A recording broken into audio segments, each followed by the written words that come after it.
What's good with YouTube? You already know Big Flocker with a convict's perspective, man. I'm gonna smash, dash, slide on through with a little bit of energy. Please hit the like, subscribe, comment, do all those things to help support this channel, and hit that bell notification for future fire content. So as you know, in the last couple of weeks, we've had a couple murders that have happened in prison. One of them I did talk about, which was the one in Folsom that happened on April 30th. You had an individual named Taylor Cervantes, his Celly Bergman was his last name. 53 years old. I don't know the details of this. One was 27, one was 53. One been in the system since the 90s. Other just hit the system, man. So the youngster's the one that hit him. So you put two and two together. They found a manufactured piece in the cell, and they pronounced the victim dead around 12:05 on April 30th, I believe. Was it 12:05 p.m.? No, it could have been. Yeah, 12:05 p.m. Any event, I want to talk about the severity of everything that's been going on social media and the different rumblings, and kind of like a forewarning for people to kind of really think what they're doing. As of recently, you had MoneySign Suede that was killed in Soledad, CTF. And there's different rumors and speculation that people are talking about. And let's get to this straight first and foremost. First of all, you have an individual who was killed at a young age. Very talented, aspiring rapper from Southern California. You have also those that have been arrested and charged with this. Okay, they have families as well. It's unfair for people to sit there and put what they think happened, who they believe did it, why, and whatnot, to give credibility to a case that's still pending. Let them investigate themselves and figure that things out on their own. But here's what I want to talk about, man, is that recently you've been having people sit there say why he got killed. I've heard all kinds of different speculations. I've heard that it was his association with Swifty Blue, and that Swifty Blue has a green light if he goes to prison, and so does fucking Doughboy 909 and all kinds of stuff, right? And I don't know if this is true or not. It's kind of not really my whole point of discussing. I've also heard that he had disappeared certain hoods, also that he was taxed. There's all kinds of different rumors. And the best advice I can give to other YouTubers, right, especially if you're an active artist, is to don't get caught up in the emotions behind it, man. Realize, like a lot of people have been telling people for a long time, there's those of us that are not active, you know what I'm saying, that are on here doing our spills. Therefore, we don't play by those rules. We don't play by those expectations as far as, okay, we don't have to walk that tightrope, watch what we say, and know what we say, and be held accountable for what we say. You know what I'm saying? Everybody can be held accountable for what they say, first and foremost. But there's not the ramifications of returning to jail and walking an active yard. You know what I'm saying? That's just not going to happen for many of us, for many different reasons. But there's those that are active, from down that way, and they're openly discussing and putting their 2 cents in what they feel, what they think happened, and whatnot. And that's not going to be a good look, you know what I'm saying? Especially when you have those who decide to make these calls. People are going to hold things personal, you know what I'm saying? And no matter, how much you feel stand against what happened, whether you feel it was righteous or whatnot, it doesn't matter. You don't make the rules. It's these other people who make the rules. And that's why, over and over again, I don't encourage that gang lifestyle. I don't support it. I'm not against it either. It is what it is. It's there. I'd much rather teach a kid not to live that lifestyle, to not be put in those positions. Okay. But as far as those who have active roles on YouTube that are discussing street politics or, what's active, what's inactive, this stuff years ago would have never been happened. You know what I'm saying? As far as you wouldn't hear of people that are active or claim to be active discussing business on YouTube or taking shots at other cats or disrespecting their own gente. It just wouldn't happen. You can expect that maybe from some people who don't live by those rules from time to time, right? But remember, if you have an active role, what you say, you're going to be held accountable. And so sometimes it's best to sit there in the cuts and really limit what you say. If you don't have nothing positive to say, then don't say it at all. And I brought this up before, man. What was the reaction going to be from different rappers? And I've since got a little bit more information, and it's kind of concerning. It's kind of concerning. I think people need to take a step back and maybe realize that, someone's life died for whatever reason. You know what I'm saying? And whether you agree with it or not, it is what it is.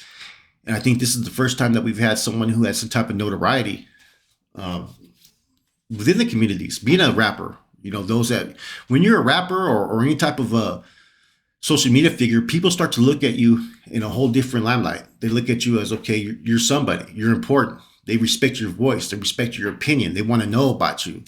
And then when things happen, you're going to have those that are going to be disgruntled about it, and I'm doing this video just to plant some seeds out there and for people to really think about, what could potentially happen by involving yourself in business that doesn't concern you. Now, from time to time, we discuss things that don't concern us or whatnot, right? But I try to limit any type of role I play in discussing any type of organizations or groups that are actively involved on an active situation. This could easily turn into a matter to where just voicing your opinion, what I'm saying, you could be the next MoneySign Suede. And I brought this up when this first happened. I said, look, there's certain rappers who need to watch their conduct, because just because people are out there in the free world and they have their entourage and security that they have that's safeguarding them, doesn't mean that there may not be consequences once you hit that prison yard and you no longer have that security that safeguards that fan base behind you. Because once you get in there, you got to, like Bozo said in his thing, right? No one is above the program. And that's a true statement. No one is above this program of any of these groups. What they say goes, and the rules, they make the rules. Ain't nobody make the rules. I've said that since day one. You can sit there and say, okay, well, fuck that about the end of hostilities. I don't believe in it. No one's going to care what your opinion is. You don't make the rules. There's only a select few that make those rules out there, people to follow. And that's the unfortunate thing about living in that gang lifestyle is you don't have an independent voice. They say that everybody has the right to speak their mind and whatnot, right? But that's just a myth. You know what I'm saying? As soon as you start to speak out, and if you have anything that's truth behind what you say, people are going to look at you as an obstacle. It's much easier just to mind your own. Regardless, don't let your emotional attachment to the situation affect you. And I say that because, there's been a lot of discussions about this matter through people who claim to be active. You know what I'm saying? And that's fine and dandy. I don't fault you if you're active or whatnot. But, if you don't plan to go back to prison, you're living your life as a civilian, then you ain't got nothing to really worry about, man. But if you still claim to live that life, there's always that time and place where you may end up back in prison, just like MoneySign. And then, you know what I'm saying, you're going to have to answer for your actions. Like I said, I've had different people get at me about why this happened. And like I said, it's kind of concerning to me because there's no factual basis. There's too much rumors. And I think that it's better just to if it doesn't concern you, it ain't your business, then mind your own. It's okay to sit there and report, oh, homeboy died. This is what happened. This is what can happen from that life. Those are all facts.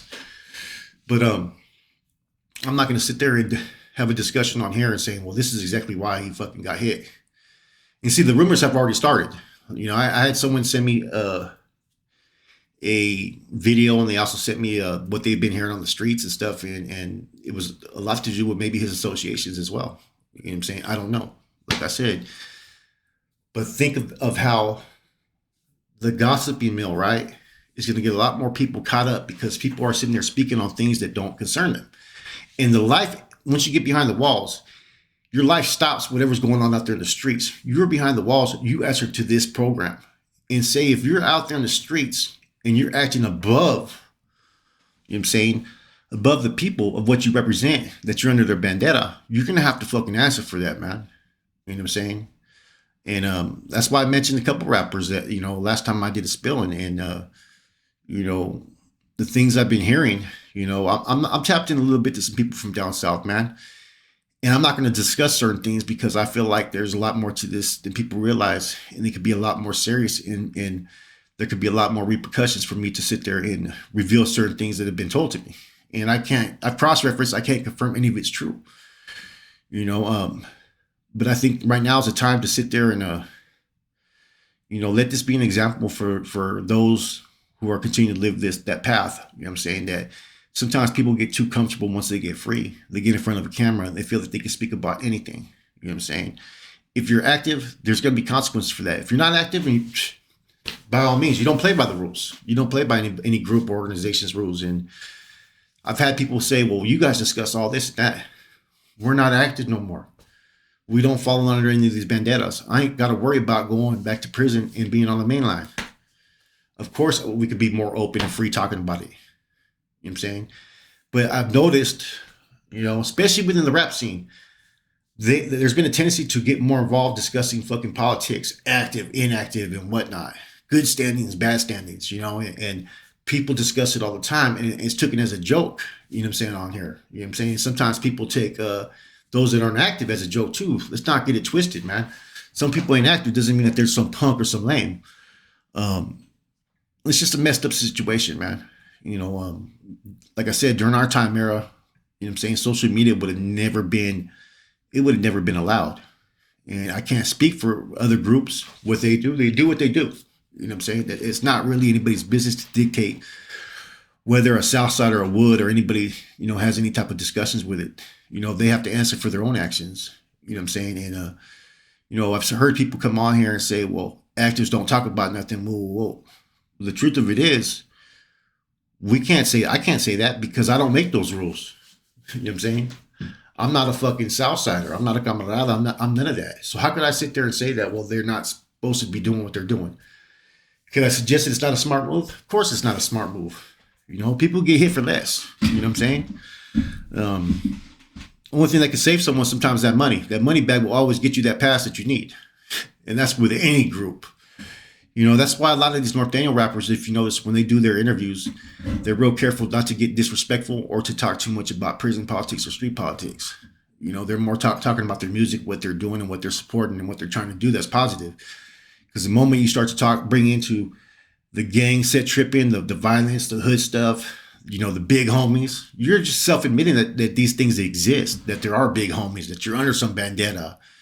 And, I know that there's a lot of rappers who are, upset about what happened to MoneySign Suede. But, at the end of the day, you got to worry about yourself, you and your families. And, there's those that are watching every move that everybody makes. And, some things it's best to take a step back from.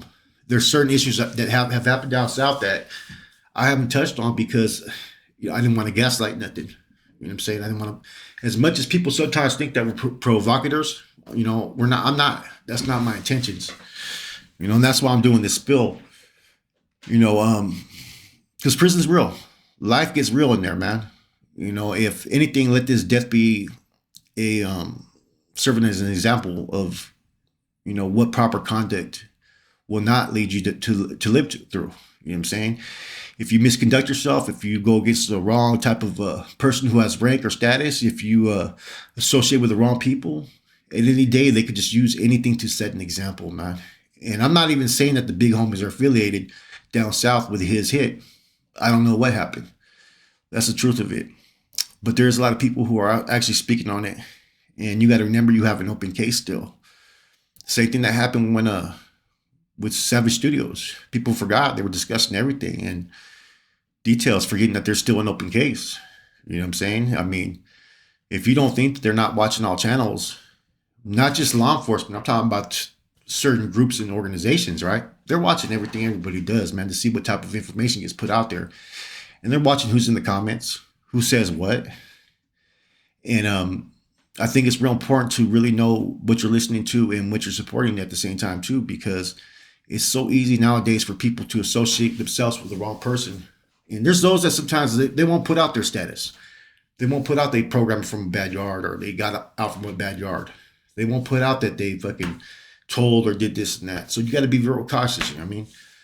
And that's just a warning. You know what I'm saying? It doesn't mean don't tap into people's channels.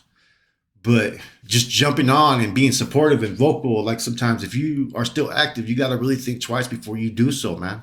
And what you speak upon, and at the end of the day, the last thing I want to hear is about someone who just spoke out of turn that gets killed or spoke on an issue he wasn't supposed to speak on, so he gets hit. You know what I'm saying? And let these be an example, man. With that said, it's your boy Flacco. I'm gone.